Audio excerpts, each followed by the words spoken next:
800 disegni inediti dell'Ottocento veneziano. La straordinaria mostra, inaugurata il 19 dicembre 2009, vede esposti fino all'11 aprile 2010 disegni di vario genere del fervido periodo ottocentesco. Questa mostra è una mostra tra le più importanti dal punto di vista scientifico, tra quelle presentate in questi ultimi anni, perché indaga e propone una rassegna della grafica ottocentesca posseduta dai musei civici, di dimensioni, di estensione e di qualità assolutamente uniche e eccezionali.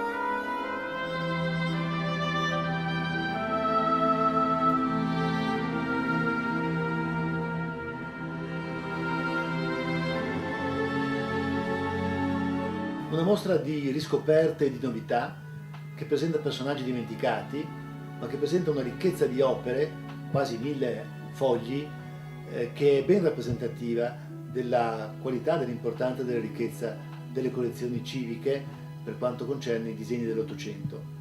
Artisti che hanno raffigurato e che hanno contribuito in maniera determinante alla conoscenza allora di Venezia, dei suoi aspetti monumentali, dei suoi aspetti pittoreschi, dei suoi aspetti anche sociali e umani, come nelle inedite tavole di Eugenio Bosa, con cui la mostra si conclude e che è forse la novità più rilevante di questa mostra, che è il frutto di un importante scavo dentro alle ricchissime miniere delle nostre collezioni.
Immagini espressive eseguite con modalità tecniche eccellenti.